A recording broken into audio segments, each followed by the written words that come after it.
Welcome back to Oroville, California's own budding superstar in 2019. It was Benito Lopez, the golden boy. He's going to be taking on Mario Bautista. Now, from parts unknown, all of a sudden, Benito Lopez returning to us.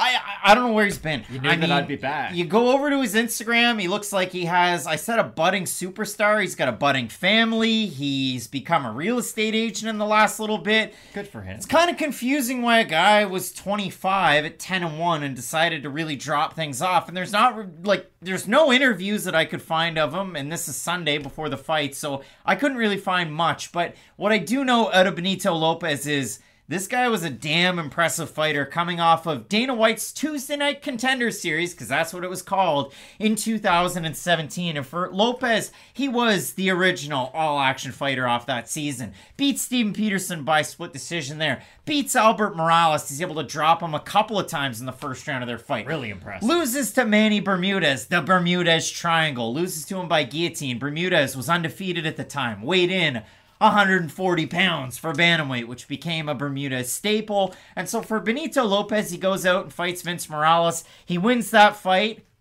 Wink, that was the original Arlovsky Collier, because I don't know what judges were watching that fight, but Vince Morales should have won it. But just records on a page. Benito Lopez, very impressive. And if you go back and you look at everything, you like Mario Bautista? You like what you see right now? Benito Lopez was that guy. You like flying knees? Go watch Benito Lopez when he fought Albert Morales. It was super explosive. Flying knees. And the craziest part for Lopez is you see it stats on a page. He's 5'10" at bantamweight. He really does have a long frame, uses it very, very well. Long range boxing combinations he'll use. He'll throw some kicks and mix them in here and there. Throws a nice little bit of a low kick, but he gets his knee up so damn quick out of those flying knees. It's Dan Hooker-esque. That's the fighter I was going to bring up. Or Mario Bautista's Benito Lopez-esque. That's the thing. Both of these guys absolutely love the flying knees. And I say that because Bautista at this point, 10-2. He's fought more recently. He is slightly older. But that is a hallmark of Bautista's game, even from when he was taking on Corey Sandhagen early on in his UFC tenure for Bautista. That's the thing about Mario Bautista. I'm a little surprised in the matchmaking of this fight, if I am being completely honest, because it feels like an NBA team had a pick in the top 10, and then they had another pick in just the top 30, like 20 to 30. So they've got a lottery pick and then another guy in the top or in the first round.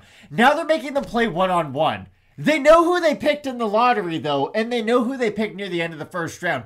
I just feel like, to me, and I've been wrong before, I'm going to be wrong again in the future, Mario Bautista is a much more refined mixed martial artist. And maybe I'm only saying that because I've had a much more fresh idea as to what kind of a fighter he is, especially against top-level competition as of late. But the thing about Mario Bautista is he's going to throw compact boxing combinations. He's going to lunge in with his power shots a little bit too much, if we're all being honest. But that's the thing. If you throw with a lot of power, you're going to wind up at a certain point. Not everybody's a Vanderlei Silva and can get away with it for years and years and years. Like, they're going to come for the payment at a certain point. For Mario Bautista, we have seen him get clipped because he is so power heavy with some of his own strikes. And maybe Benito Lopez can take advantage of some of those defensive lapses we have seen out of Mario Bautista. But the thing is, and I guess this is the question. There's no right answer to it, so I'm putting you in a lose-lose situation. Thanks. But if Mario Bautista and Trevor Jones fought 100 times, Mario Bautista's probably winning 60 of those. I know he didn't win in their first fight. And Timur Valiev's going to win 90 of them. That's a good point.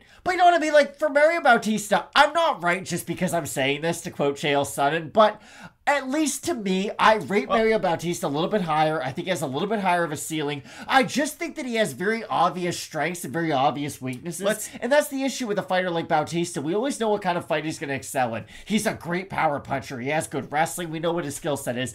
But the problem is, he's one of these fighters who, to get the fight in the place where he's going to have the most success, is also going to make him open against some of these other strikers. And a guy like Lopez, I think, can take advantage of that. Yeah, Lopez is a good long-range type of guy. He can mix it up in the pocket. You saw that in the fight against Albert Morales. And I mean, for Lopez, he's 2-0 against Morales in the UFC. And I'll show you the last time we even scratched the surface, mentioned Benito Lopez's name. We're going to react to this right now. I'm not going to add it in post. This is the last time that we talked about him. Look at that, Matt.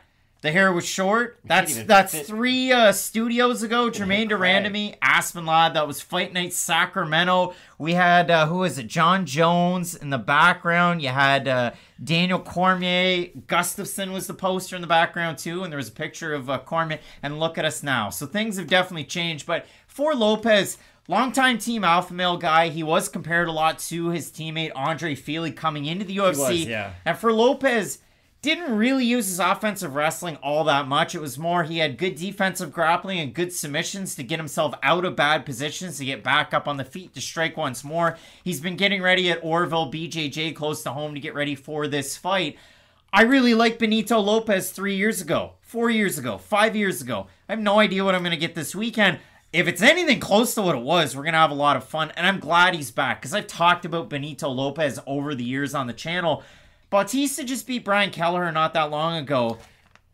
Used boxing combination to close the distance to get him down really easy and submitted him pretty easy. Like, it was just crazy to see. So for Bautista, I've seen interviews where he's talked about, hey, if I win this fight, I want to rank fighter next, which is a little bit of a head scratcher just based on the layoff for Lopez.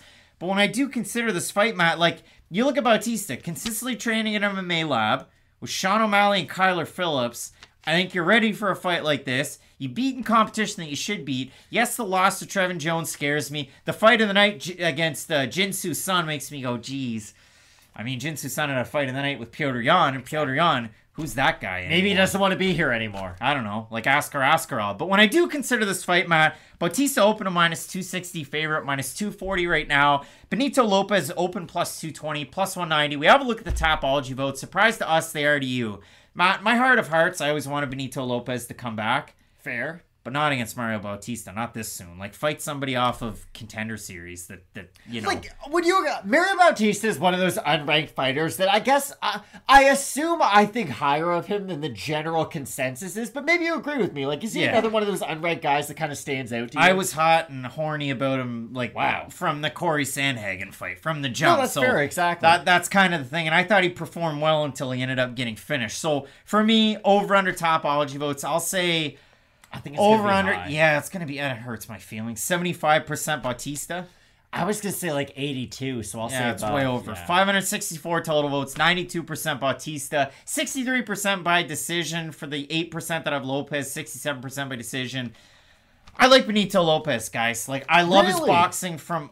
Yeah, I love watching him fight. I love his long-range boxing attacks. You missed 3 years. I don't know what you're going to look like. I've seen Bautista more often than not. I like the way that he closes the gap against long-range guys. I love the takedowns and the grappling out of Bautista. So for those reasons, I have Bautista in the fight.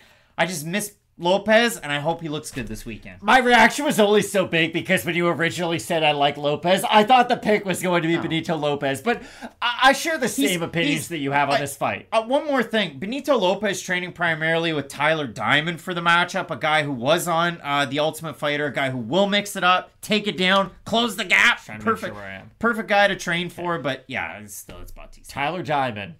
Who did you mention with Mario Bautista? Sorry. Kyler Phillips, Sean O'Malley. Some of the greatest fighters in the weight class. And that's the thing.